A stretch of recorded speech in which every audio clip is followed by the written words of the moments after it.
اسے اس پہ کوئی دکھ نہ آیا، اس نے اس غلطی کو اللہ کی بارگاہ سے مٹانے کے لیے رویا نہیں،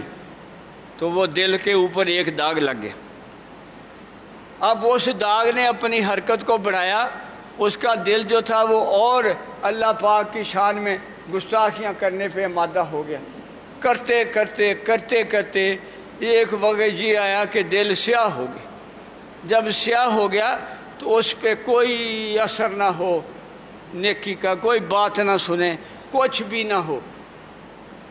مگر اللہ چاہے تو ایسے دل کو بھی ایک لمحے میں، اب ان جادوگروں جیسا تو نہیں سیاہ دل تھا، جادوگروں کا دل تو مشرک تھا، وہ تو بہت یعنی خدا فرعون کو کہہ رہے تھے، لیکن جب اللہ نے چاہا تو ایک لمحے میں وہ پکے مسلمان۔ لہذا ہم کلمہ گو ہے، اللہ کا جو ہمیں دین نصیب ہے، ہم آقا دو عالم صلی اللہ علیہ وسلم کے کلمہ گو ہیں، ہمیں اس اللہ کے انعام کے اوپر کبھی بھی اپنے اللہ کی نافرمانی کرنے کی بجائے سوچنا ہی نہیں ہے۔ اگر آپ کے بس میں نہیں تو تم بھی کسی شیبان رائی کے قدموں میں بیٹھو کہ تمہیں وہ شیبان رائی اپنے دل کا درد عطا کر دے، اور تمہارا دل بھی اسی کی بارگاہ میں رونا سیکھے۔ جب پچھلی رات اٹھ کے روئے گا تو وہ پچھلے گناہوں کو بھی بھا کے لے جائے گا، وہ جرموں کو بھی ایسے مٹا دے گا،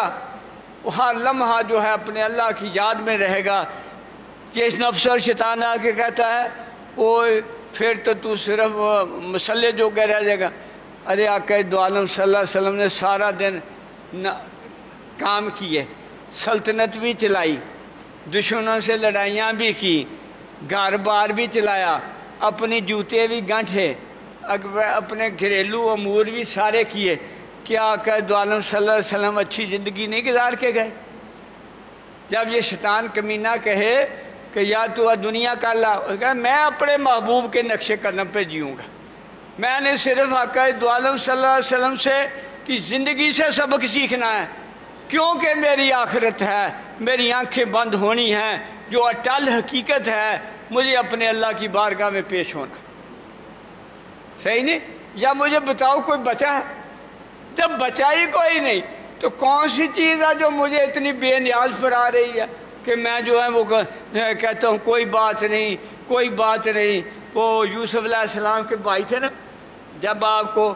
مارنے لگے یا کنویں میں پھینکنے لگے تو کسی نے کہا یار یہ تو بڑا گناہ ہے، کیسے اللہ سے پہ؟ وہ ایک ذرا بڑا شیطان کے چکر میں تھا، اس نے کہا کوئی بات نہیں، ابھی زندگی پڑی ہے، رو رو کے اللہ سے معافی مانگیں۔ تو حدیث پاک میں آتا ہے جو بندہ اس طرح جرم کرے کہ کہے گا کہ میں اللہ سے معافی مانگ لوں گا، اس کا جرم کبھی بھی معاف نہیں ہوتا۔ اس کو پتہ ہوتا ہے کہ میں جرم کر رہا ہوں اور کہتے ہیں کہ اللہ سے معاف کرا لوں گا، کہتے کبھی بھی وہ معاف نہیں ہوتا۔ وہ جرم جو غلطی سے ہو جائے اور پھر یہ روتا رہے پھر وہ معاف ہو جاتا، یعنی ایک ایسا جرم جو واضح جرم ہے اور اس کا پتہ ہے کہ جس کی سزا ہے، اور یہ اس برتے پہ اس ناز میں کہا لیتا ہے کہ اللہ بڑا کریم ہے، اللہ بڑا رحیم ہے۔ وہ خطا کو تو عطا میں بدل دیتا ہے۔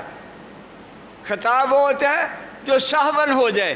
جو غیر ارادی طور پہ ہو جائے، جس کا وہ پورا سمجھدار نہیں تھا، اس سے غلطی ہو گئی پھر بھی وہ رو رہا۔ اور اس کی بڑی مثال ہے کہ ایک دفعہ آقا دو عالم صلی اللہ علیہ وسلم نے کچھ صحابہ کو بھیجا، کسی بت پرستوں کو، وہ پروگرام بنا رہے تھے کہ مدینہ پاک پہ حملہ کریں، تو بھیجا ان کی سرکوبی کے لیے۔ تو نا یہ رجب کا مہینہ ہے نا، ایک 4 مہینے ہیں جن میں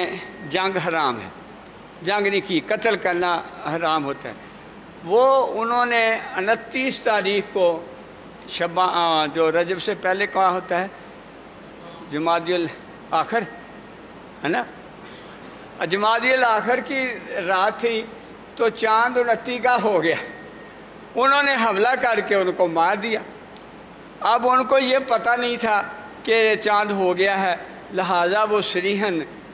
پکڑ والے میں آ گئے تھے، تو انہوں نے وہ فتوے لگائے کہ دیکھو جی یہ اللہ کے ماننے والے بنتے ہیں، یہ مسلمان کہلاتے ہیں، انہوں نے اللہ کے حکم کی خلاف ورزی کر دی۔ آقا دو عالم صلی اللہ علیہ وسلم بھی ناراض ہوئے کہ یار تمہیں یہ نہیں پتہ تھا کہ رجب کے مہینے میں ایسا نہیں کرنا؟ تو کہتے جی سچی بات یہ ہے کہ ہم نے غور ہی نہیں کیا اس پہ، ہم اپنے مشن کے بارے میں سوچتے رہے اور ہم نے حملہ کر دیا۔ فوراً وحی آ گئی